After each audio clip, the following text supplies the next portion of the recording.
Lesson number 5. Lesson number 5 काय आपला? Market.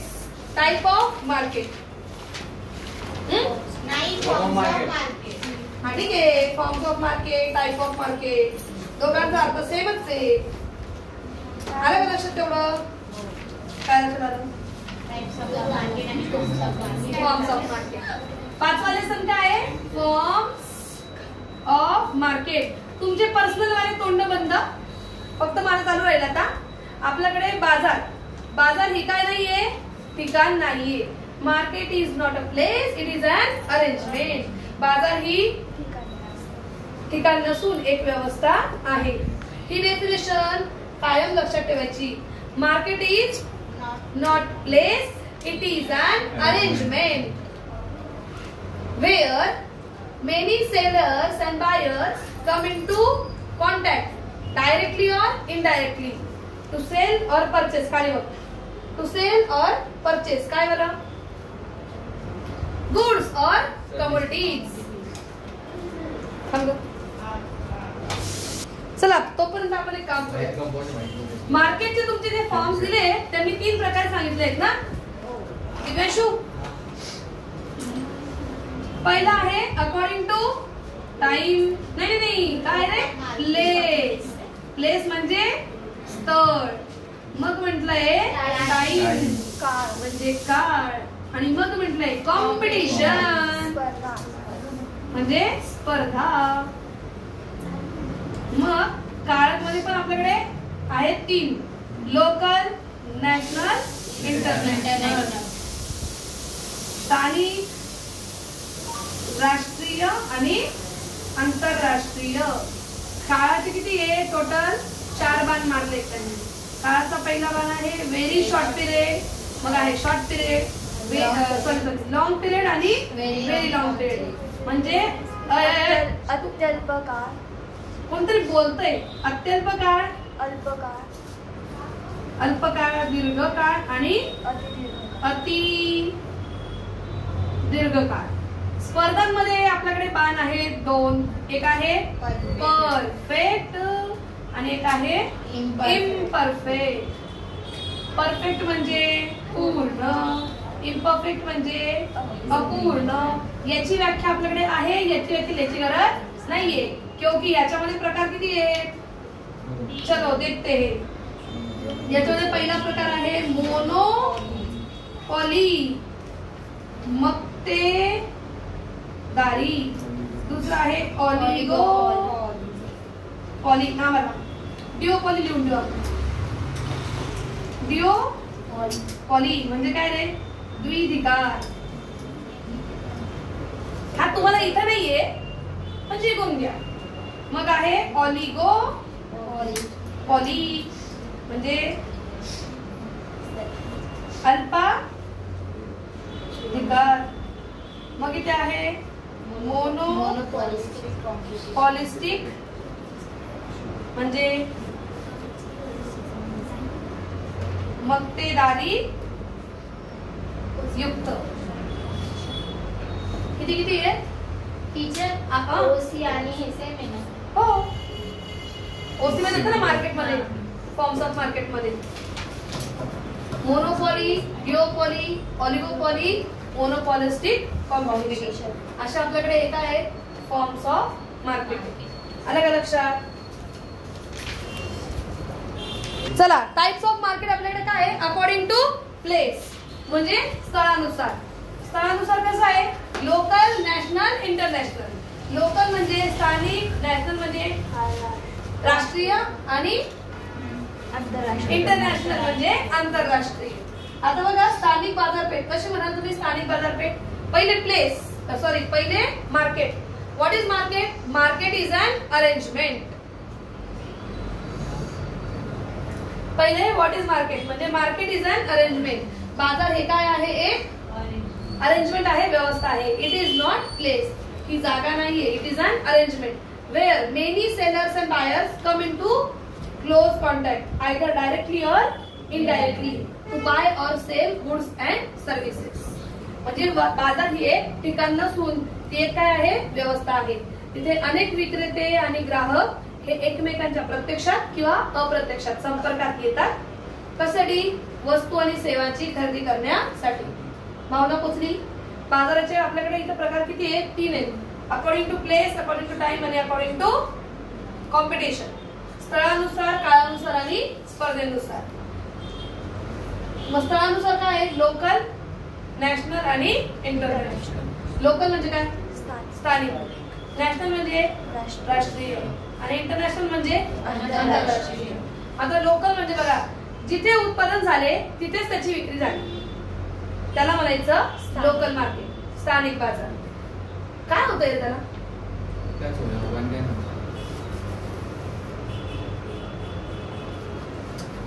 जिथे उत्पादन झालं तिथेच त्याची विक्री होते, त्याला काय म्हणतात? स्थानिक बाजार. The products are sell at the place where it is produce.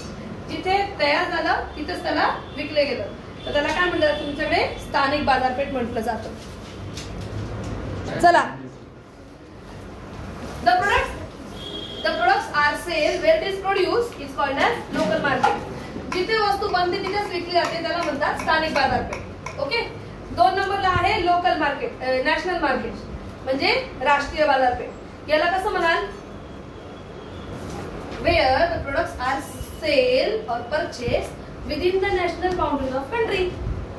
देशाच्या भौगोलिक सीमेच्या आतच जेव्हा आपण काय करतो? वस्तू आणि सेवांची खरेदी विक्री करतो, त्याला काय म्हणायचं? राष्ट्रीय बाजारपेठ म्हणायचं. देशातल्या देशात खरेदी विक्री होतीये, राष्ट्रीय बाजारपेठ. आणि 2 किंवा अनेक देशांमध्ये खरेदी विक्री होते वस्तूंची, आंतरराष्ट्रीय बाजारपेठ. Wear products are sell or purchase within 2 or more countries is called as international market. कळलं? मग आहे अकॉर्डिंग टू टाइम, काळानुसार बाजारपेठेचा प्रकार. मग काळानुसार पहिला येईल, पहिला काय येईल? व्हेरी शॉर्ट पिरियड, मग आहे शॉर्ट पिरियड, मग आहे लॉंग पिरियड आणि व्हेरी लॉंग पिरियड. तर इथे बघा, very short period market is for generally few days or few weeks. काही दिवस किंवा काही आठवड्यांसाठी, त्याला म्हणायचं अति अल्पकाळ, very short period. This market is for very short period like few days or few weeks. काही दिवस किंवा काही आठवड्यांसाठी जो बाजार चालतो त्याला अति अल्पकालीन बाजार असे म्हणतात. कळलं का? नक्की. Here supply can not be increase. इथे पुरवठा वाढवला जाऊ शकत नाही. कळलं का एवढं? नक्की. दुसऱ्या प्रकारचं मार्केट काय आहे? Short period market. Short period मार्केटला त्यांनी काय म्हटलंय? पुढे गेलं तुमचं शॉर्ट पिरियड मार्केट. हा, short period is a less than 1 year. 1 वर्षापेक्षा कमी कालावधीसाठी त्याला काय म्हणतात? Short period market. चला, काय होतं आपल्याकडे नंतर? शॉर्ट पिरियड हा आहे few days or few weeks, काही दिवस किंवा काही आठवड्यांचा. हा काय आहे? लेस दॅन 1 year, 1 वर्षापेक्षा कमी कालावधीचा. लेस दॅन 1 year, 1 वर्षापेक्षा कमी कालावधीचा. Here we can add supply, we can increase supply by increasing factor of production. आहे का असं काही? बघा, वेजेस, लेबर, श्रम आहे की नाही? श्रमाला वाढवून इथे काय केलं जाऊ शकतो? थोडासा पुरवठा वाढवला जाऊ शकतो. त्यानंतर आहे long period market. It is generally more than 1 year. 1 वर्षापेक्षा काय असतो? जास्त कालावधीचा असतो. Here supply can be increase by what? बघा, नाही, by increasing production cost and variable time, है ना? variable production cost. variable ला काय म्हणतात? बदलता खर्च. बदलता खर्च वाढवून आपण काय करू शकतो? इथे सगळे ढवळे मानक भेटले, तुम्हाला प्रश्न विचारते, तुम्हाला त्याचे उत्तर देता येत नाही. पहिलं काय तुमच्याकडे? व्हेरी शॉर्ट पिरियड मार्केट, अति अल्पकालीन बाजार. Very short period market is a period in which supply is fixed and price is determined by demand. इथे पुरवठा फिक्स असतो, पुरवठा वाढवता येत नाही. It is for few days or few weeks. काही दिवसांसाठी किंवा काही आठवड्यांसाठी हा असतो. Here supply cannot be increased. इथे पुरवठा वाढवला जाऊ शकत नाही. वस्तूंची किंमत पण कशी असते? स्थिर असते. सेकंड आहे short period market. This market is less than 1 year. एका वर्षापेक्षा कमी कालावधीचा मार्केट असतो त्याला म्हणतात short period market. Here we can increase the supply by increasing outputs. Input म्हणजे काय रे, जसं लेबर म्हणजे काय, कामगार वाढवून इथे आपण थोडासा का होईना पुरवठा काय करू शकतो, वाढवू शकतो. कळलं. थर्ड आहे long period market. Long period market is the period of time more than 1 year.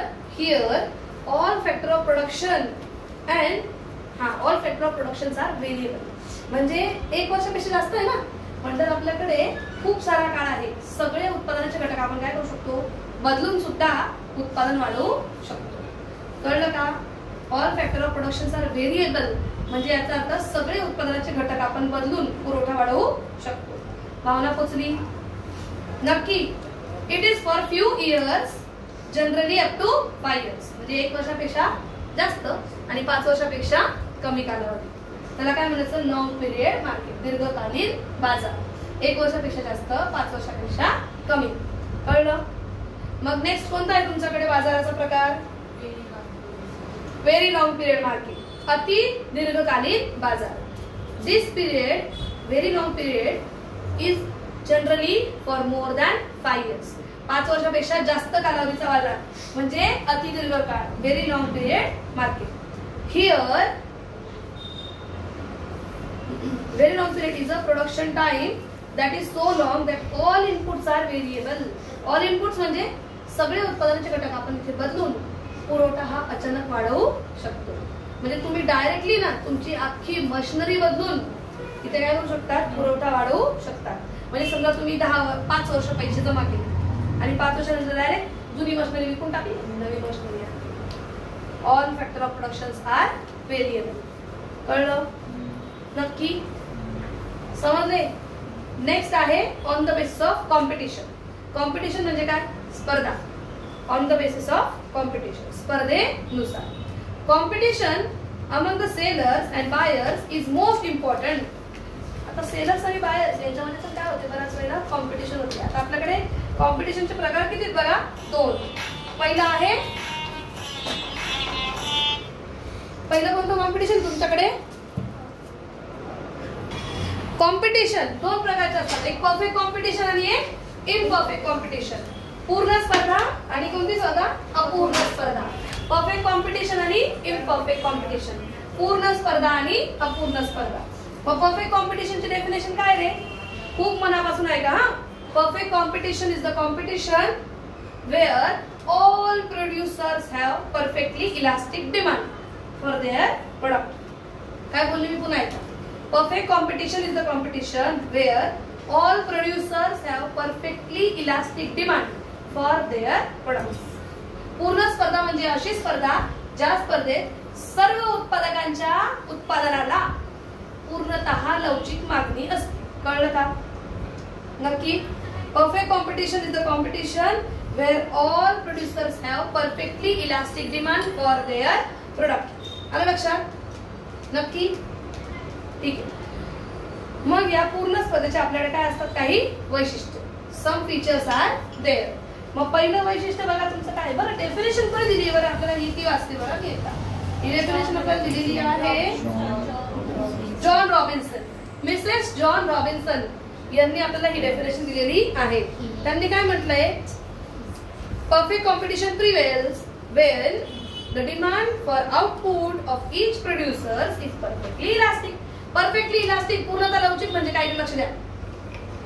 एखाद्याने 50 पैसा जरी किंमत बदलली ना, सगळ्यांची मागणी बदलते, त्याला म्हणतात परफेक्टली इलास्टिक, पूर्णतः लवचिक. कळलं का.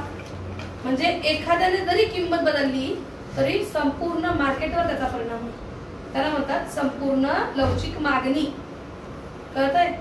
आणि यांनी असं म्हटलंय की प्रत्येक उत्पादकाच्या उत्पादनाला पूर्णतः लवचिक मागणी असते, याला काय म्हणायचं, पूर्ण स्पर्धा म्हणायचं. कळलं का नक्की. आता ऐकली, आता डेफिनेशन पाठ झाली पाहिजे. पूर्ण स्पर्धा म्हणजे अशी स्पर्धा जिथे सर्व उत्पादकांच्या, पूर्ण स्पर्धा म्हणजे अशी स्पर्धा जिथे सर्व उत्पादकांच्या उत्पादनाला पूर्णतः लवचिक मागणी असते. Perfect competition means the competition where all producers have perfectly elastic demand for their product. कळलं का? मग ह्या परफेक्ट कॉम्पिटिशनचे आपल्याकडे काही फीचर्स आहेत. पहिलं फीचर बघा काय आहे त्याचं, large number of buyers, large number of sellers. जितना तुमको पेपर में लिखना है उतना ही बोल रही हूँ, त्यावर काहीच लिहायचं नाहीये. Large number of buyers, large number of sellers. Under perfect competition there R large number of buyers and sellers. पूर्ण स्पर्धेमध्ये असंख्य ग्राहक असतात आणि असंख्य विक्रेते असतात. मग असंख्य ग्राहक आणि असंख्य विक्रेते, एखादा ग्राहक म्हटला नाही मला घ्यायचं, चाललो मी घरी, काही फरक पडणार आहे का? नाही. तसा एखादा सेलर म्हटला नाही मला विकायची वस्तू, काही फरक पडणार आहे का? नाही. म्हणजे याचा अर्थ single seller or single buyer has negligible part in the market. अख्ख्या बाजारामध्ये एक ग्राहक किंवा एक विक्रेता यांचा जो भाग असतो तो कसा असतो? नगण्य असतो. ते गेले काय नाही गेले काय बाजारात काही फरक पडत नाही. म्हणजे एखादा सेलर म्हणेल जास्त किंमत देतोय का? नाही देत, मी चाललो सोडून, जा बाबा. कळलं? म्हणून त्यांनी म्हटलंय इथे लिहिताना कसं लिहायचं, पूर्ण स्पर्धेच्या बाजारात असंख्य ग्राहक आणि असंख्य विक्रेते असतात. इथे एक ग्राहक किंवा एक विक्रेता यांच्यामुळे वस्तूच्या किमतीत, पुरवठ्यात, मागणीत बदल होऊ शकत नाही. यांचा बाजारातला भाग हा नगण्य असतो. इंग्लिश वाले, परफेक्ट कॉम्पिटिशन मध्ये there are large number of buyers and large number of sellers in perfect competition. Single seller or single buyer has negligible part in the market. No one single seller or buyer can affect the market price, demand or supply. भावना पोचली?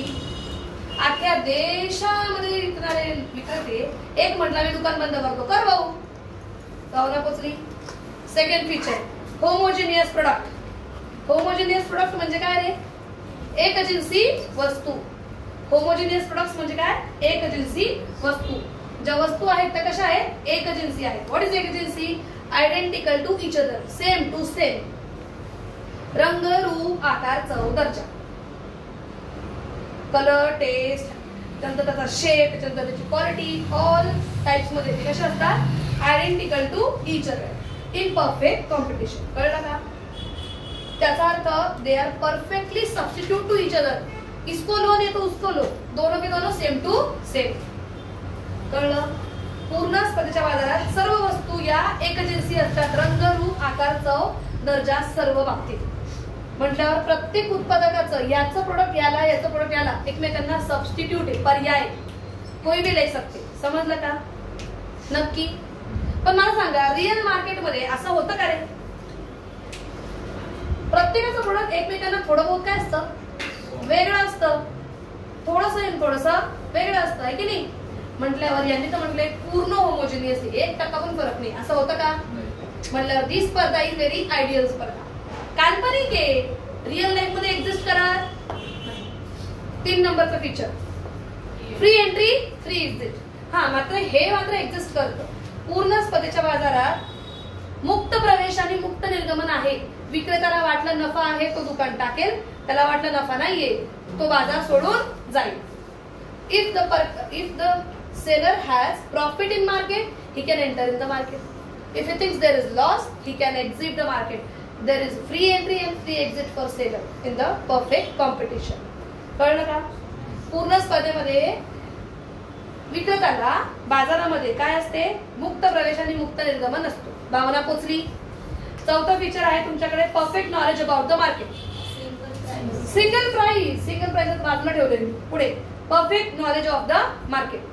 बाजाराचे पूर्ण ज्ञान. कुणाला म्हणे? तो सेलरला पण आणि बायरला पण, ग्राहकाला पण आणि विक्रेत्याला पण. म्हणजे बाजारातील कंडिशनचं पूर्ण ज्ञान आहे. पण रिअल लाईफ मध्ये मी इथं माझ्या क्लासमध्ये बसली, दुसऱ्यांच्या क्लासमध्ये काय होतं आय डोंट नो, आहे की नाही? म्हटल्यावर त्यांनी इथे म्हटलंय की बाजारातील सगळं ज्ञान असतं. असं होऊ शकतं का? म्हटल्यावर दिस इज आयडियल कॉम्पिटिशन. हे आदर्श स्पर्धा आहे. ही रिअल लाईफ मध्ये एक्झिस्ट करत नाही. हे तुम्ही द्यायचं, फक्त काल्पनिक म्हणून. कळलं का? इमॅजिनरी आहे किंवा मग तुम्ही तिला काय म्हणू शकता? आयडियल आहे, आदर्श स्पर्धा. कळलं का? नक्की का? It is assumed that in perfect competition, sellers and buyers have perfect knowledge about the market conditions.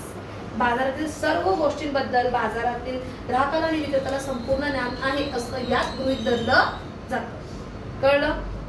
Next आहे perfectly mobility of factor of productions, म्हणजे उत्पादनाच्या घटकांची सहजपणे गतिशीलता. आणि ऍक्च्युअल मध्ये रिअल लाईफ मध्ये असं होतच नाही.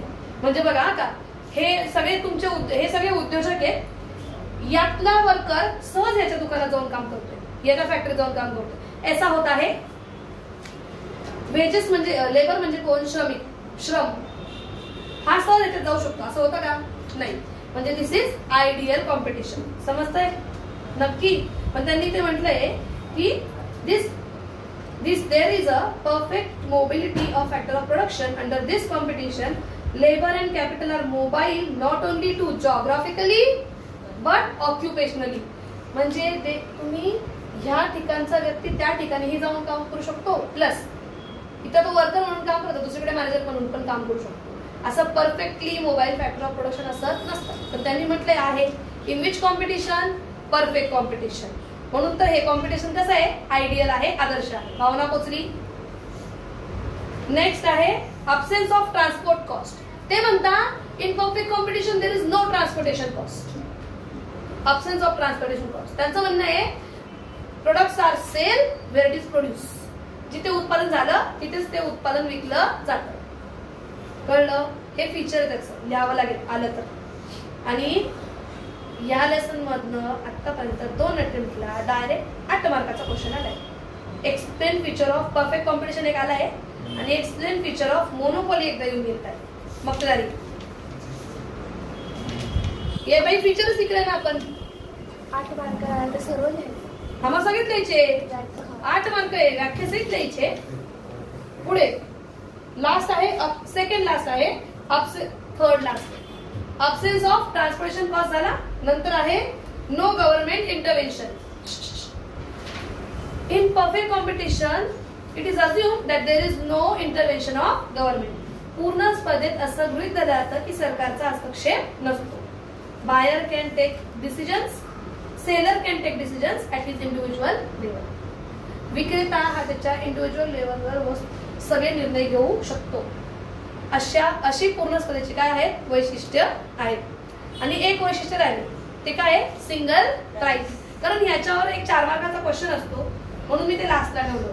पहिले सगळे फीचर्स कळले, आता ते सिंगल प्राइस वाला फीचर घ्यायचं आपण. काय म्हणलं मी? सिंगल प्राइस म्हणजे एकच किंमत. तर यासाठी ना तुम्ही जाणार त्या फीचर्सच्या लास्टला. हा तिथंच ना त्या फीचरच्या लास्टला. त्याचं नाव बघा, price determination in perfect competition. आहे की नाही? पूर्ण स्पर्धेत किमतीची निश्चिती. तर इकडे बघा, बाजारात काय असते? मागणी म्हणजे डिमांड, पुरवठा म्हणजे सप्लाय, आणि त्या वस्तूंची काय असते? प्राइस म्हणजे किंमत. त्यांनी मागे दिलेलं आहे किंमत 100.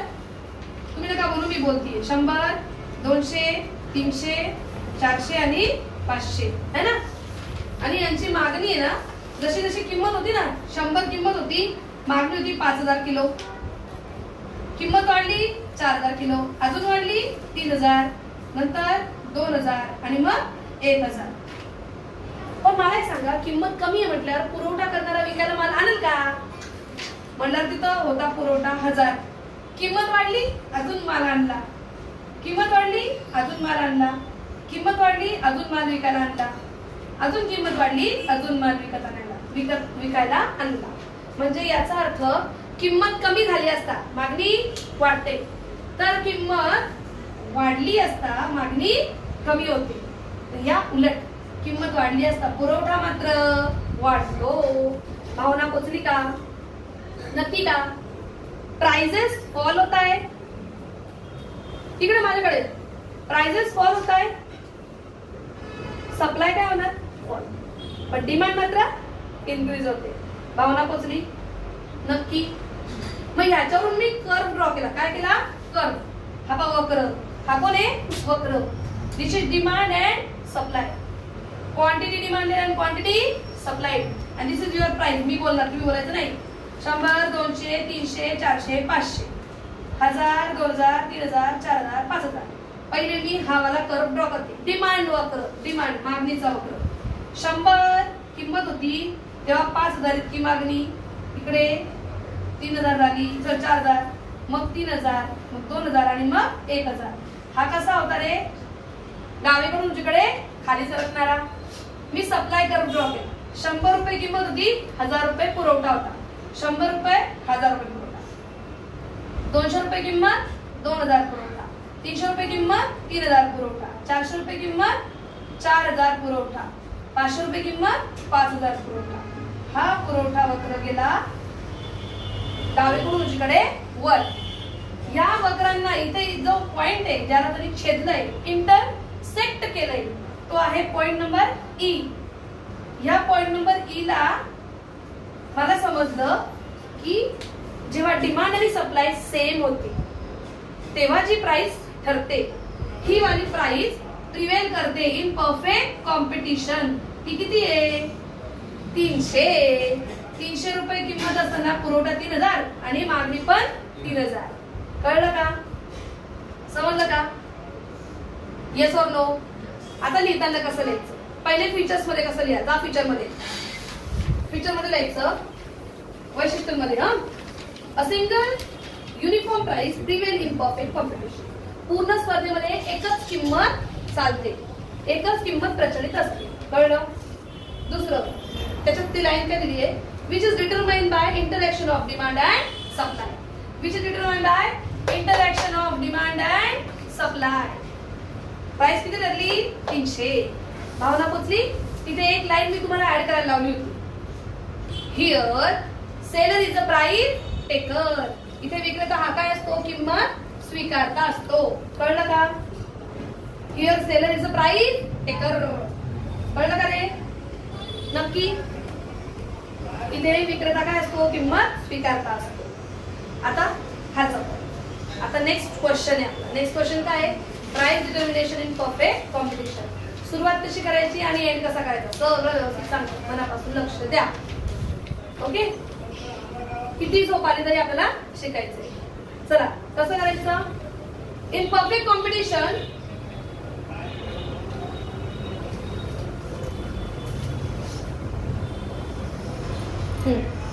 मग कसं लिहिणार बघा. With every increase in price, with every increase in price quantity supplied for quantity demanded falls. जेवढी जेवढी वाढली किंमत तशी तशी मागणी झाली कमी. and quantity supplied increases.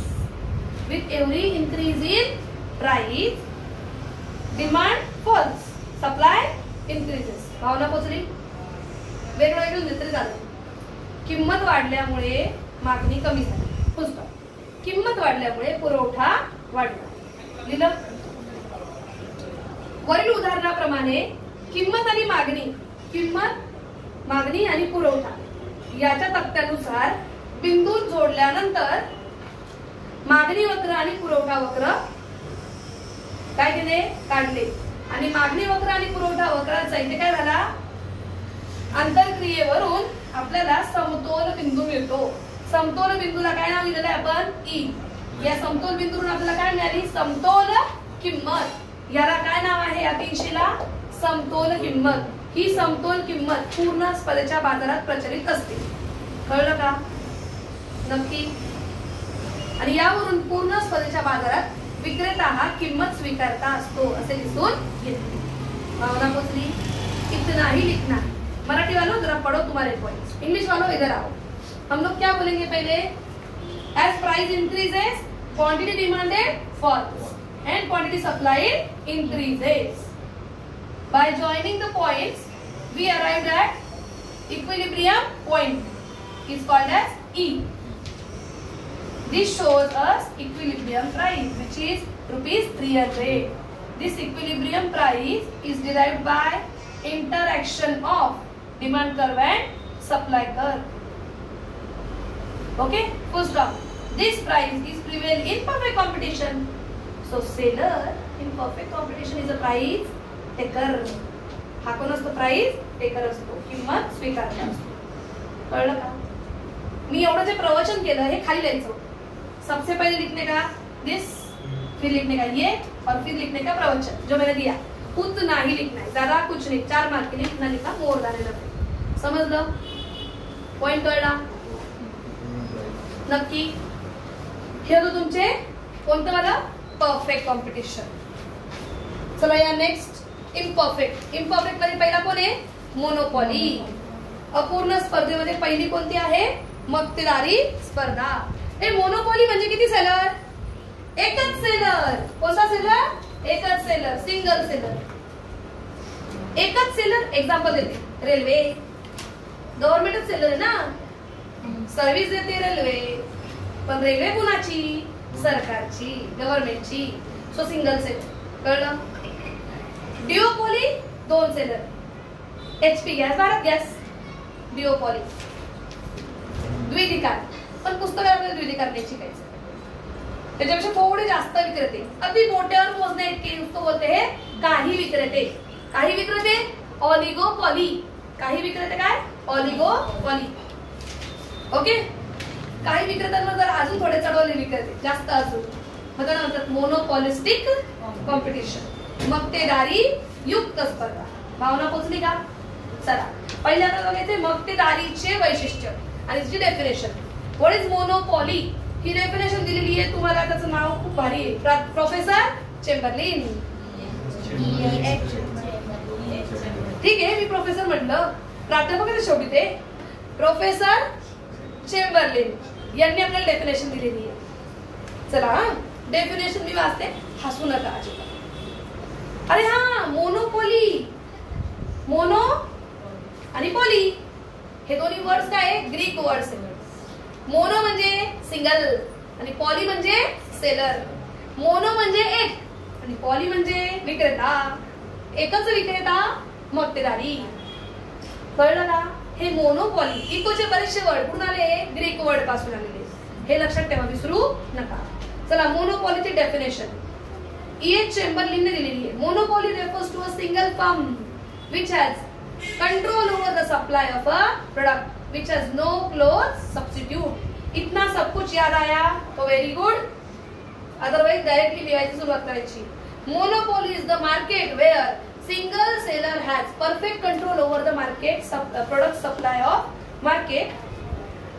कळलं का? नक्की का? which has no close substitute. Monopoly is the market where single seller has perfect control over the supply of product in the market which has no close substitute. मक्तेदारी म्हणजे असे स्पर्धेचा बाजार होय जिथे एकच विक्रेत्याचे बाजारातील संपूर्ण वस्तूंच्या पुरवठ्यावर नियंत्रण असते, ज्या वस्तूंना जवळचा पर्याय नाही. नो क्लोज सबस्टिट्यूट, जवळचा पर्याय नाही. Do you have any close substitute for railway?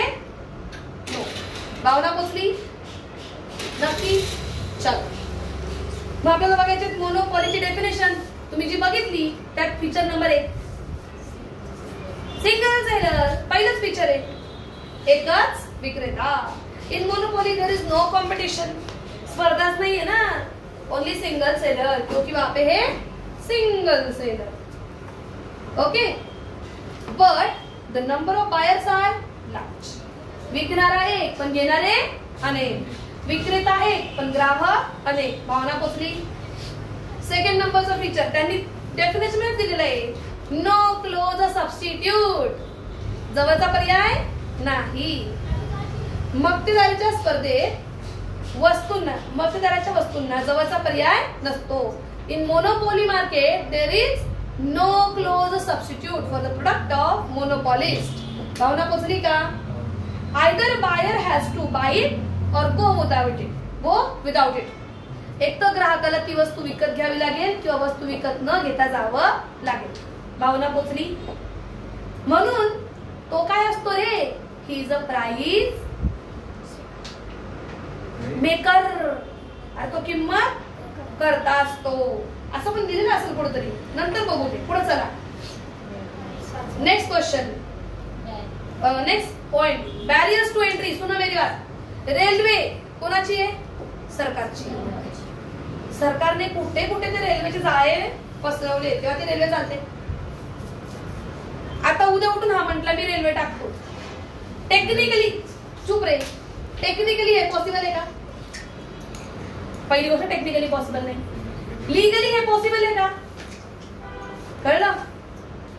Legal, technical and natural या 3 बॅरियर्स मुळे या मोनोपॉली बिझनेस मध्ये न्यू सेलरला एंट्री बॅरियर्स असतात. कळलं का? No seller can enter in the market because of 3 barriers, legal, technical आणि तिसरं कोणतं? नॅचरल. नैसर्गिक, तांत्रिक आणि लीगल, कायदेशीर या अडथळ्यांमुळे या बाजारामध्ये नवीन विक्रेत्याला प्रवेशास बंदी असते. भावना पोचली? खतम. Next point. हा डेफिनेशन होता complete control over the supply of market, supply of product in the market. बाजारात किती पुरवठा करायचा वस्तूंचा किंवा किती नाही त्याच्यावर टोटल कंट्रोल कोणाचा असतो? मोनोपॉलिस्ट, सिंगल सेलर, मक्तेदार. रेल्वे सोडायच्या का नाही हे कोण ठरवणार? सरकार. कळलं का? म्हणजे बाजारातील वस्तूच्या सर्व पुरवठ्यांवर नियंत्रण हे कोणाचे असते? मक्तेदाराचे असते. Because he is the single producer, वही तो बनाने वाला है, वो बनाएगा तो तुमको मिलेगा, नहीं तो वेट वेस्ट. समजलं? नक्की? नेक्स्ट. कळतोय ना? अरे ऐका ना, मार्केटमध्ये तो सिंगल सेलर आहे म्हटल्यावर तो सांगेल ती प्राइस तुम्हाला द्यावी लागेल, म्हणजे तो किंमत करता असतो. कळलं? Monopolist is also called as price maker because he has perfect control over the supply of product in market. भावना पोचली? बाजारातील सर्व वस्तूंच्या पुरवठ्यावर त्याचे संपूर्ण नियंत्रण असते आणि म्हणून त्याला किंमत करता असे म्हणतात, कारण तो हवी ती किंमत लोकांकडनं घेऊ शकतो. कळलं का? नक्की? Okay. Next. Price discrimination. Price discrimination ला नंतर बोलू, त्याच्या खालचं. No distinction between firm and industry. लक्ष द्या, तुम्हाला एक गोष्ट मी शिकवली ती लेसन चालू इको चालू व्हायच्या वेळेला. ही तुमची इकॉनॉमी, अर्थव्यवस्था. एक यांना मी म्हणणार फर्म, उत्पादन संस्था, पण यांना एकत्रितपणे मी म्हणणार इंडस्ट्री, म्हणजे उद्योग. है ना? काय ना, अख्ख्या याच्या देशामध्ये रेल्वेचं सर्व्हिस देणारी कोण आहे? एकच, गव्हर्नमेंट. तीच फर्म आणि तीच इंडस्ट्री. कळलं का? There is no distinction between firm and industry in monopoly market. मक्तेदारीच्या स्पर्धेमध्ये उत्पादन संस्था हाच उद्योग असतो. समजलं का? नक्की? हो की नुसतीच मांडवलं होत आहे? त्याच्या पुढचं म्हणजे त्याच्या वरचं नाव काय? Price discrimination. प्राइस डिस्क्रिमिनेशनला काय म्हणतात? मूल्यभेद. प्राइस डिस्क्रिमिनेशन म्हणजे मूल्यभेद, आहे की नाही? मग मूल्यभेद बद्दल कसं लिहा तुम्ही? तर as the monopolist is single seller in the market, मग हा बाजारामध्ये एकच विक्रेता आहे म्हटल्यावर he can charge any price to any buyer for single product. त्याची वस्तू एकच आहे पण तो वेगवेगळ्या लोकांकडनं वेगवेगळी किंमत आकारू शकतो. याला मूल्यभेद असे म्हणतात. कळलं का? नक्की? आणि हे मूल्यभेद कसे केले जाते? ह्याचे 4 प्रकार दिले तिथे पर्पल वाल्या बॉक्स मध्ये, जे कृष्णाच्या हाताखाली आहे बघा, पर्पल वाल्या बॉक्स मध्ये. किती आहेत प्रकार? मूल्यभेदाचे प्रकार पेपरला येऊ शकतात. किती आहेत बघा मूल्यभेदाचे प्रकार? 4. Personal, place wise, time wise, use wise. Personal म्हणजे बघा का, डॉक्टरकडे जा, डॉक्टर श्रीमंताला जास्त लुटेल, गरीबाला कमी लुटेल, है की नाही? डॉक्टर श्रीमंताकडनं जास्त पैसे घेईल तर गरीबाकडनं कमी घेईल. म्हणजे याला काय म्हणतात रे? Price discrimination on the basis of person. Monopolist can charge different prices to different consumer. Is called as discrimination according to person. कळलं? सेकंड आहे प्लेस वाईज. प्लेस वाईज आपल्या नाशिक मध्ये आपण द्राक्ष खाऊ ना, आपल्याला कमी किमतीत मिळतात, तेच दुसऱ्या शहरात जाऊन का जास्त किंमत लागते. म्हणजे प्लेस वाईज काय होतं? चेंज होतं. लासलगावला कांदा जो आपण इथं कदाचित 10 रुपये किलो घेऊ काही दिवसांमध्ये, तो तिकडे फ्रीमध्ये विकता का काय माहिती एकमेकांना ते 5-10 रुपयामध्ये तो मिळून जाईल त्यांना. असं का? कारण तिथे उपलब्ध आहे. जिथे नाहीये तिथे मात्र किंमत कशी होणार आहे? जास्त होणार आहे. हे कोणावर डिपेंड आहे? कांदे विक्रेत्यावर. According to place prices can be change. त्यांनी म्हटलंय बघा, आता बघा का आपल्याला इथे क्लास घ्यायचा होता, इथे मी क्लासची जागा घेतली, मला ही कमी रेंजवर मिळेल कारण आपला एरिया तसा आहे. हेच मी कॉलेज रोडला घ्यायला गेली तर 20-25 हजाराच्या खाली मला मिळणार नाही एवढूसा काळा. हे घर समजा एवढंसं घर आहे, मी इथे घेतली, मला कमी किमतीत मिळेल, मुंबईला जास्त किंमत आहे की नाही? Place wise. This is called as discrimination according to place. कळलं? स्थळानुसार मूल्यभेद. मग आहे अकॉर्डिंग टू टाईप. सकाळी रिक्षाने जा इथून CBS ला 30 रुपये, किंवा इथून नाशिक रोडला दिवसा रिक्षाने जा 30 रुपये. रात्रीचे 10 किंवा 11 वाजल्यानंतर जा, त्याच्यावर एक शून्य ऍड होऊन जाईल, 300 रुपये. According to time. मूल्यभेद कसा? काळानुसार. भावना पोचली? नक्की. बसचे भाडे किंवा रिक्षाचे भाडे हे सकाळी कमी असते, दिवसा कमी असते, पण रात्र झाल्यावर जास्त असते. आणि अकॉर्डिंग टू यूज. आता हा माझा गाळा आहे ना, आपण किती वेळ क्लास चालवतो? फक्त 3 ते 4 तासभर, आणि संध्याकाळचे 2 तास, 5 तास, ते पण फक्त लाईट असतो, कधी कधी फॅन असतो.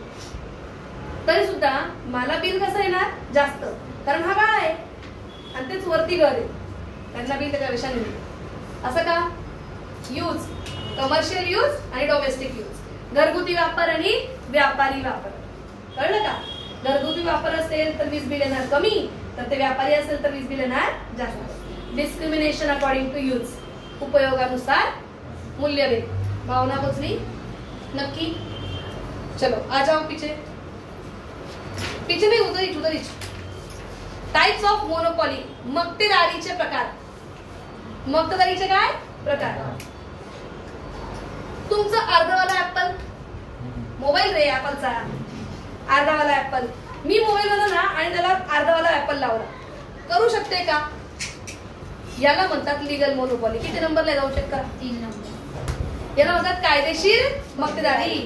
याला काय म्हणतात? लीगल मोनोपॉली, कायदेशीर मक्तेदारी. म्हणजे इथे चला जाऊ द्या, तुम्हाला नीट सांगतो. याचे एक्झाम्पल काय द्याल? पेटेंट्स, कॉपीराइट्स, नो हाऊ, अजून trademarks. Okay. This monopoly emerges on account of legal. This monopoly is created by law. ही मक्तेदारी कायद्याने निर्माण केली जाते. कळलं का? फॉर एक्झाम्पल अमूल प्रोडक्ट्स म्हटलं, फॉर एक्झाम्पल ऍपल मोबाईल. कळलं का? नक्की. भावना पोचली? ऐका ना, नाशिक सारखे वृक्ष अख्ख्या देशामध्ये काय अख्ख्या जगात नाही. याला तुम्ही काय म्हणणार? कोणती मोनोपॉली? नैसर्गिक मक्तेदारी. कारण हे जे नैसर्गिक वातावरण आहे आपल्या नाशिकचं, ते दुसरीकडे नाही. याला म्हणतात नैसर्गिक मक्तेदारी. कळलं का? चलो वाचते. हे नैसर्गिक वाली किती नंबरला आहे बरं? 4 नंबरला. This monopoly is created by natural conditions like climate, rainfall and specific location. वातावरण, पाऊस यानुसार ही मक्तेदारी निर्माण होते. उदाहरणार्थ पंजाबचा गहू, बीट ऑफ पंजाब, आसामचा चहा, टी ऑफ आसाम. लिहून टाका. नाशिक वर गर्व आहे ना? ग्रेप्स ऑफ नाशिक, नाशिकचे द्राक्ष. भावना पोचली? नेक्स्ट. आता मी विचारते. आता आपला क्लास आहे, सगळ्यांकडनं सेम फी घेतली, याला काय म्हणणार? Simple monopoly. Charging same prices to all consumer. सगळ्या ग्राहकांना एकच किंमत, त्याला काय म्हणायचं? Simple monopoly. आणि बघा का हा बॅनर बनवणार आहे, ज्याच्याकडे पैसाच पैसा आहे, कंपनीचे बॅनर आहेत डायरेक्ट, त्यांना चार्जेस जास्त, आणि जो सिंगल एखादा बॅनर करायला त्याला चार्जेस कमी. छोटा व्यक्ती आहे त्याला चार्जेस कमी. Discriminating monopoly. Charging different prices to different consumers for same product. वेगवेगळ्या ग्राहकांना वेगवेगळी किंमत आकारणे एकाच वस्तूसाठी. याला म्हणतात कोणती मक्तेदारी? मूल्यभेदात्मक मक्तेदारी. Discriminating monopoly. भावना पोचली का? बरं ऐका ना, ते राहिलंच माझं. टाटा कंपनी गाडी पण काढली आहे, मीठ पण काढले, टायर्स पण विकताय, सिम कार्ड पण विकताय, नेटवर्क. म्हणजे याचा अर्थ हा कोणती monopoly? Private monopoly. Where private group of individual किंवा private group of body, private body controls a monopoly firm is called as what? Private monopoly. खाजगी उद्योग समूह जिथे वस्तू आणि सेवा विक्री करतात त्याला कोणती मोनोपॉली म्हणतात? प्रायव्हेट मोनोपॉली, खाजगी मक्तेदारी. कळलं का? बरं. रेल्वे, एसटी, एनर्जी हे सगळं सरकारच्या मालकीचे. ही आहे सार्वजनिक मक्तेदारी. कोणती मोनोपॉली? Public monopoly. वाई ये पब्लिक मोनोपॉली क्यों क्रिएट होती है? गव्हर्नमेंट का करतं पब्लिक मोनोपॉली, सार्वजनिक मक्तेदारी? कंट्रोल काय करतं? प्राइस म्हणजे काय म्हणायचं? To control exploitation of consumers. ग्राहकांची पिळवणूक थांबवण्यासाठी सरकार सार्वजनिक मक्तेदारी करतं. कळलं का? समजलं का? आणि नेक्स्ट आहे व्हॉलंटरी मोनोपॉली. व्हॉलंटरी मोनोपॉली, एक मिनिट, ऍक्शन. चला पुढे. हे होते तुमचे काय मोनोपॉलीचे लास्ट टाइप बाकी आहे. Voluntary monopoly. व्हॉलंटरी मोनोपॉली म्हणजे ऐच्छिक मक्तेदारी. आता बघा, सगळे रिक्षामध्ये एकत्र येऊन बघा. आता जर का आता बघा, ऑइल प्रोड्युसिंग कंट्रीज आहे आपल्या देशामध्ये, जेवढ्या ऑइल प्रोड्युसिंग जगामध्ये जेवढ्या ऑइल प्रोड्युसिंग कंट्रीज आहेत प्रत्येकाने वेगवेगळे रेट जर का चार्ज केले तर काय होईल? एकमेकांची गळे कापूस स्पर्धा होईल. गळे कापूस स्पर्धाला काय म्हणतात? Cut throat competition. काय म्हणायचं? Cut throat competition. गळे कापूस स्पर्धा टाळण्यासाठी त्या ऑइल प्रोड्युसिंग कंट्रीज काय करतात? गळे कापूस स्पर्धा टाळण्यासाठी ऑइल प्रोड्युसिंग कंट्रीज काय करतात? तर त्या एकत्र येऊन त्यांची असोसिएशन स्थापन करतात. एकत्र येऊन ते त्यांचं काय करतात? असोसिएशन. त्याला काय म्हणायचं? Voluntary monopoly. हे सगळे एकत्र येऊन एकच रेट ठरवतील. लोकांना घ्यायचं तर या रेटने घेतील, नाही तर लोक निघून जातील. याला कोणती मोनोपॉली म्हणतात? व्हॉलंटरी मोनोपॉली म्हणजे ऐच्छिक मक्तेदारी. लिहिताना कसं लिहायचं? To avoid cutthroat competition some monopolist voluntarily come together to form group of monopolists. This facilitate them to maximize profit. आता मला सांगा, सगळ्या कंट्रीजनी एकच रेट ठरवलाय. काय ठरवलं? एकच रेट. सगळ्या कंट्रीजनी जर का एकच रेट ठरवला तर अशा वेळेला आपण दुसऱ्याकडे जाऊ शकत नाही. त्यांनी जो रेट ठरवला त्या रेटने आपल्याला त्या वस्तू घ्याव्याच लागतील. आता ऑइल प्रोड्युसिंग कंट्री सगळ्यांनी म्हटलं की आम्हाला 500 रुपयाला ऑइल विकायचंय, भले ते महाग वाटलं तरी आपल्याला घ्यावं लागेल, कारण प्रत्येक कंट्री 500 ला देणार आहे. अशा वेळेला त्यांना प्रॉफिट कमवायला पण इझी जातं. रिक्षावाले बघा, जर का त्यांची व्हॉलंटरी असोसिएशन नाही, मोनोपॉली नाही त्यांची, आपण एकाला म्हणू 15 रुपये, तो म्हणतो 15, आपण दुसऱ्याला म्हणू, आम्ही सगळे येतो 10 देशील 10, आपण त्याच्यामध्ये निघून जाऊ, पण त्याच्यात त्यांचं नुकसानच आहे की नाही? त्याला 10 ला लावावं लागेल ना. आता हे काय करतील? एकत्र येऊन त्यांची मोनोपॉली असोसिएशन करतील. सगळे मिळून ठरवतील 15. कोणत्याही दिशेत नाही भाऊ 15 द्यायचे. आलं का लक्षात? म्हटलं सगळेजणच प्रॉफिट कमवू. हम भी कमाएंगे, तुम भी कमा. कळलं का? नक्की. याचं त्यांनी एक्झाम्पल दिलंय OPEC, organization of producer petroleum exporting countries. Organization of petroleum exporting countries. भावना पोचली? नक्की. हे होते मोनोपॉलीचे काय प्रकार. मोनोपॉलीचे टाइप्स होते. सगळ्यात पहिला आहे प्रायव्हेट मोनोपॉली म्हणजे खाजगी मक्तेदारी. पब्लिक मोनोपॉली म्हणजे काय? सार्वजनिक मक्तेदारी. लीगल मोनोपॉली कायदेशीर मक्तेदारी. नॅचरल मोनोपॉली नैसर्गिक मक्तेदारी. सिंपल मोनोपॉली साधी मक्तेदारी. डिस्क्रिमिनेटिंग मोनोपॉली मूल्यभेदात्मक मक्तेदारी. आणि लास्ट आहे व्हॉलंटरी म्हणजे ऐच्छिक मक्तेदारी. हे होते तुमचे मक्तेदारीचे प्रकार. नेक्स्ट कॉम्पिटिशन आहे तुमच्याकडे ऑलिगोपॉली. नेक्स्ट कॉम्पिटिशन कोणतं आहे? ऑलिगोपॉली. अल्पाधिकार. तुमचे लक्ष पुस्तकामध्ये आणि माझ्या बोलण्यावर. ऑलिगोपॉलीचे ऑलिगो आणि पॉली हे दोन्ही ग्रीक वर्ड आहेत. ऑलिगो म्हणजे फ्यू म्हणजे काही, पॉली म्हणजे सेलर म्हणजे विक्रेता. काही विक्रेते ऑलिगोपॉली. डेफिनेशन किंवा मिनिंग कसं लिहाल?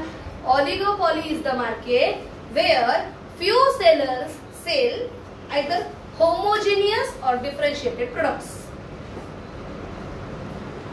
मक्तेदारी युक्त अल्पाधिकार ही स्पर्धा अशी स्पर्धा असते जिथे काही विक्रेते एक एजन्सी किंवा विभेदित वस्तूंची विक्री करतात. दिसतोय तुम्हाला? एक एजन्सी किंवा विभेदित वस्तू आयदर होमोजेनियस और differentiated products selling few sellers. किती सेलर विकताय? फ्यू सेलर्स विकताय. त्याला काय म्हणायचं? ऑलिगोपॉली म्हणायचं. कळलं का? मग फ्यू सेलर आहे ना, मग पहिलं फीचर काय नाही? फ्यू सेलर्स म्हणजे काही विक्रेते. फ्यू सेलर्स म्हणजे काय? काही विक्रेते. Under oligopoly market there are few firms और सेलर्स. ऑलिगोपॉलीच्या बाजारामध्ये काही विक्रेते किंवा काही उत्पादन संस्था असतात ज्या माल विकतात. राहील का लक्षात? यायचं ना? फ्यूज आहेत ना म्हटल्यावर they can charge price same like monopoly. ते किंमत सेम मतदारासारखी देऊ शकतात. आता मला एक सांगा ना, अनलिमिटेडचे प्लॅन्स आले. जिओ आहे, वोडाफोन आहे, Vodafone idea, Jio, Reliance, Tata, BSNL आणि एअरटेल. हे पाचही ज्या फर्म्स आहेत ह्या जेवढे प्राइस चार्ज करतील आपल्याला तेवढाचा रिचार्ज घ्यावाच लागणार आहे. तुम्ही इथे डिस्क्रिमिनेट करू शकाल का? नाही करू शकत. तुम्ही नाही म्हणू शकता का त्यांना? नाही. म्हणजे त्यांचा बिहेवियर सुद्धा कोणासारखा असतो? मोनोपॉली सारखा असतो. कळलं का? ऑलिगोपॉली मधला जो सेलर आहे त्याचा बिहेवियर सुद्धा मोनोपॉलीच्या सेलर सारखाच असतो.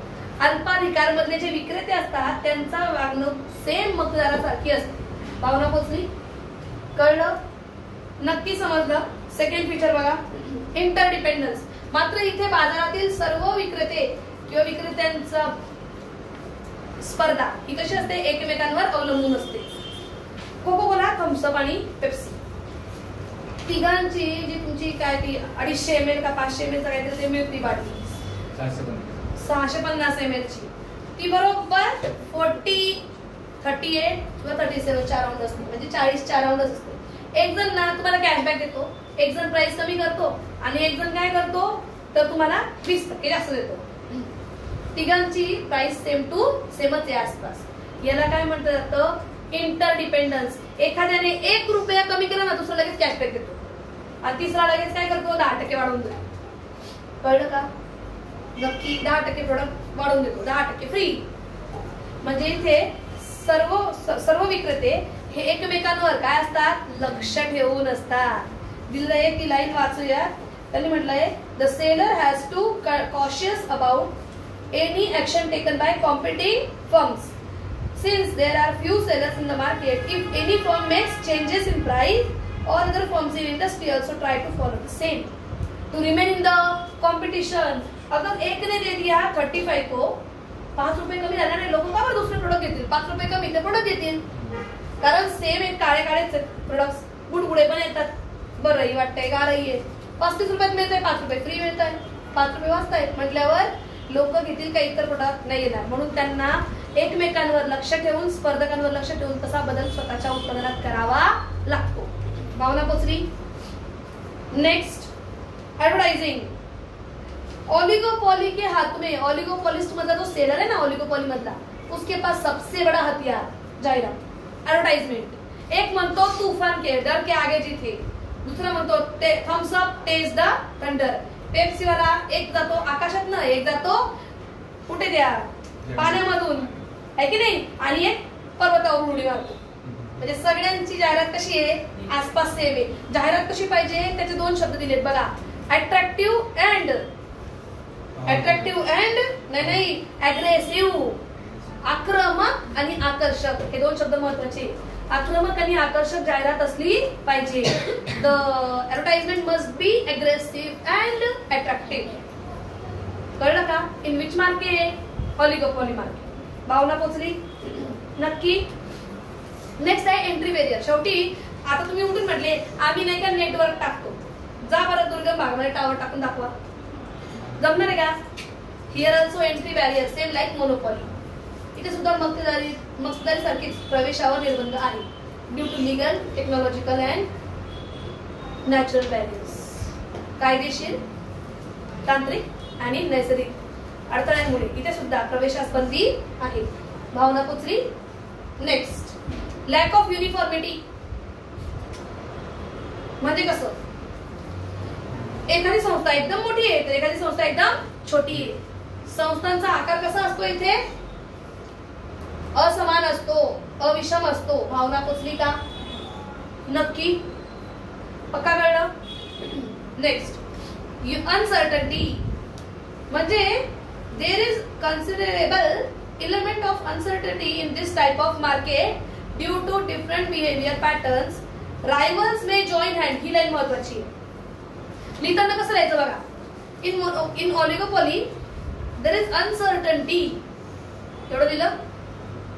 Due to किंवा for example rivals may join hand and cooperates may fight each other. म्हणजे वोडाफोन आणि आयडिया हे एकमेकांचे काय होते? रायव्हल्स, शत्रू. हे एकत्र आले, वोडाफोन आयडिया झाला, आहे की नाही? हिरो होंडा हे एकत्र होते, हे वेगळे झाले, एकमेकांशी फाईट करायला लागले, हिरो आणि होंडा. इथे अनसर्टनिटी असते, अनिश्चितता असते की शत्रू कधीही वेगळे होऊ शकतात, शत्रू कधीही एकत्र येऊ शकतात किंवा एकत्र असलेली संस्था कधीही वेगळी होऊ शकते. भावना पोचली? नक्की? ओके. हे होते फीचर्स ऑफ काय? ऑलिगोपॉली म्हणजे अल्पाधिकाराचे फीचर्स. म्हणजे काय म्हणतात त्याला? वैशिष्ट्य. आता एक लास्ट वैशिष्ट्य राहिलंय. एवढं झालं की मग तुम्ही घरी जा. चला, लास्ट वैशिष्ट्य काय तुमचं? मोनोपॉलिस्टिक कॉम्पिटिशन, मक्तेदारी युक्त स्पर्धा. Monopolistic competition. इकडे मोनोपॉलिस्टिक कॉम्पिटिशन. अंबुजा सिमेंट. अजून एखादं सांगा. बिर्ला सिमेंट. इस सीमेंट में जान है कि नहीं? अंबुजा आणि Birla cement same to same element आहे का? एकदम exactly same to same. Perfectly पर्याय का याला हा? पण जवळचा पर्याय मात्र आहे. संपूर्ण पर्याय नाही, पण जवळचा पर्याय असलेल्या वस्तूची विक्री करणाऱ्या बाजाराला मक्तेदारी युक्त स्पर्धा असे म्हणतात. जरा डेफिनेशन काय म्हटलं मी? The market selling close substitute but not perfect substitute is called as monopolistic competition. मक्तेदारी युक्त स्पर्धा म्हणजे अशी जी जवळचा पर्याय असलेल्या परंतु पूर्णपणे पर्याय नसलेल्या वस्तूंची विक्री करतात. कळलं का? नक्की? Monopolistic is the competition where sellers sell products which are close substitute but not perfect substitute. भावना पोचली? नक्की? पहिलं फीचर तेच असतं. शोधा. हो, fairly large number of sellers. Fair इकडे लक्ष द्या. मक्तेदारीमध्ये एक, मोनोपॉलीमध्ये एक, डिओपॉलीमध्ये दोन, द्विधिकारमध्ये दोन, ऑलिगोपॉलीमध्ये फ्यू काही, मोनोपॉलीमध्ये थोडे जरा असतं. परफेक्ट कॉम्पिटिशन पेक्षा कमी पण ऑलिगोपॉली पेक्षा जास्त. भावना पोचली? इकडं पूर्ण स्पर्धेपेक्षा कमी पण अल्पाधिकारपेक्षा जास्त. विक्रेते जिथे असतात त्याला कोणती स्पर्धा म्हणतात? मक्तेदारी युक्त स्पर्धा. Monopolistic competition. भावना पोचली? In monopolistic competition there are fairly large number of sellers than oligopoly but less than perfect competition. मक्तेदारी युक्त स्पर्धेमध्ये अल्पाधिकारापेक्षा जास्त तर पूर्ण स्पर्धेपेक्षा कमी विक्रेते असतात. मात्र इथे ग्राहक हे असंख्य प्रमाणात असतात. But sellers here are in large number. Sellers नाही, buyers here are in large number. भावना पोचली? पहिलं फीचर कळलं. दुसरं feature fairly large number of buyers. झालंय ते ऑलरेडी सांगून. Large number of buyers. का रे असं म्हटलं त्यांनी वेगळं? त्यांना म्हणायचं होतं की असंख्य ग्राहक, एक ग्राहक गेला तर काही फरक पडणार नाही. No single buyer can affect the market price. बाजारातील वस्तूच्या किमतीवर एक ग्राहक परिणाम करू शकत नाही. तीसरा नंबर प्रोडक्ट डिफरेंशिएशन. बहुत बड़ा लिखा हुआ है, तुम लोग छोटा लिखोगे तो भी चलता है. वस्तू वेळ. मगाच्या बाजारात जाहिरात भारी होती. ह्या बाजारामध्ये वस्तू भारी आणि वेगवेगळ्या आहेत. एकाची वस्तू दुसऱ्यापेक्षा थोडी बहुत प्रमाणामध्ये कशी आहे? वेगळी आहे. कळलं का? एकाचं पॅकिंग वेगळं आहे, एकाच्या प्रोडक्टचा आकार वेगळा आहे, एकाच्या प्रोडक्टची टॅगलाईन वेगळी आहे. काही ना काहीतरी काय असणार? वेगळं असणार. चला बघा त्यांनी दिलंय ते. Product differentiation is the main feature of this market या बाजाराचा सगळ्यात महत्वाचं वैशिष्ट्य काय आहे? वस्तुभेद आहे. राईट का लक्षात? ते फोन बंद कर रे.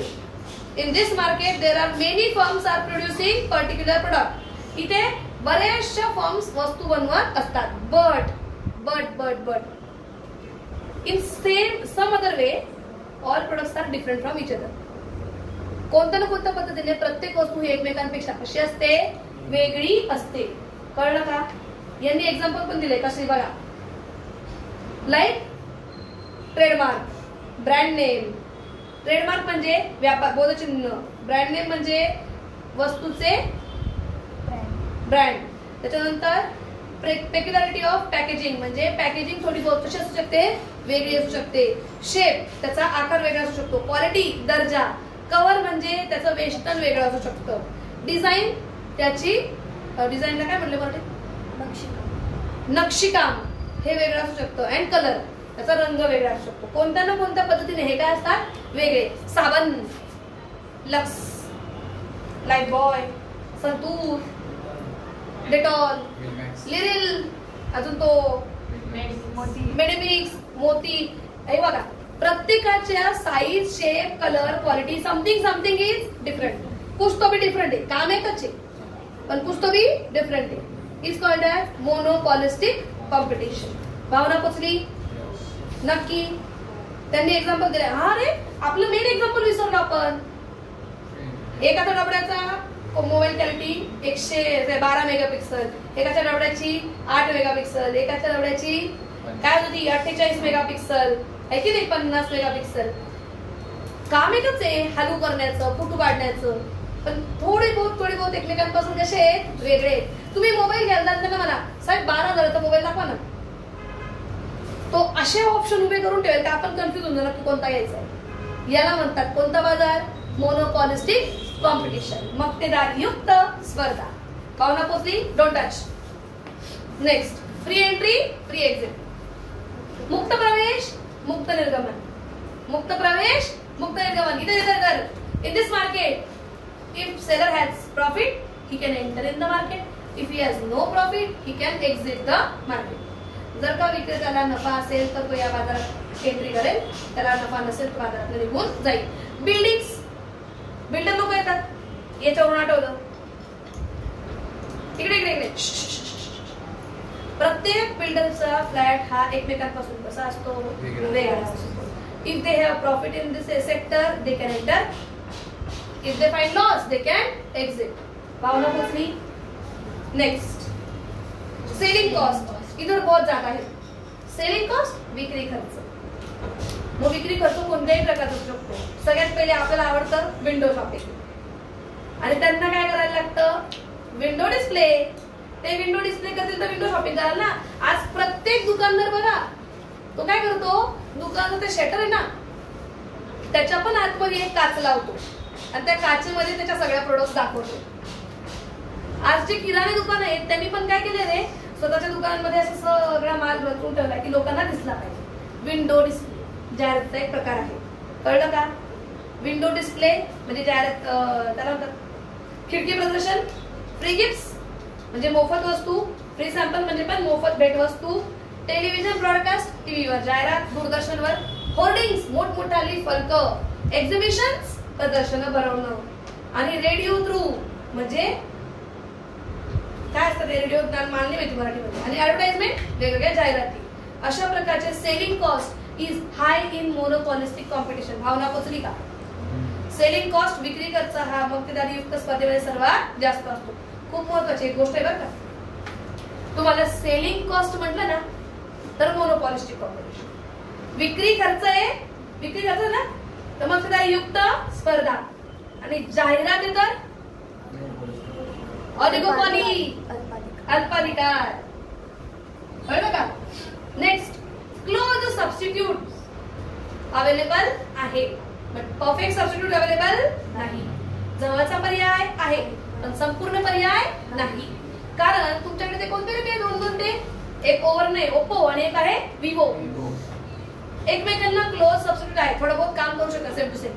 परफेक्टली सबस्टिट्यूट आहे का?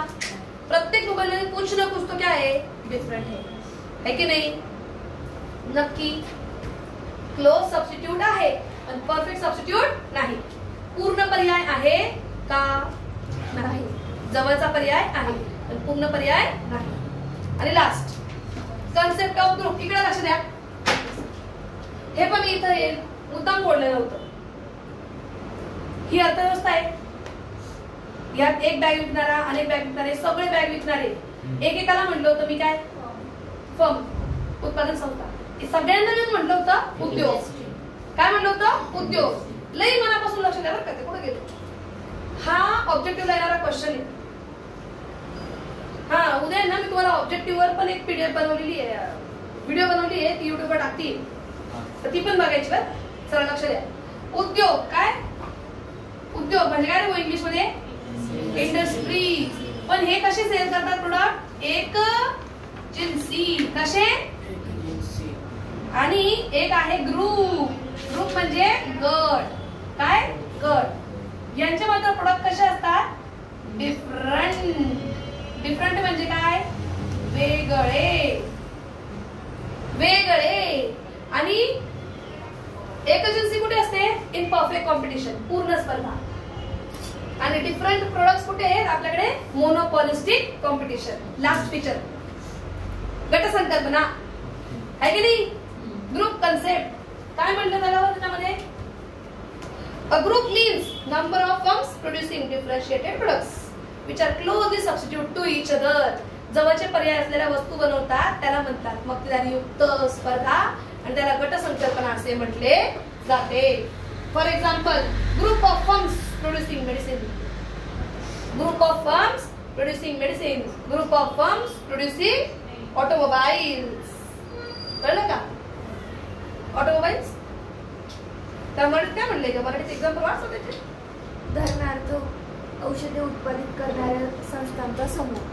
औषधं उत्पादित करणाऱ्या संस्थांचा समूह. तुमच्याकडे काय? समूह म्हणजे गट संकल्पना. भावना पोचली का? माराकडे. थँक्यू.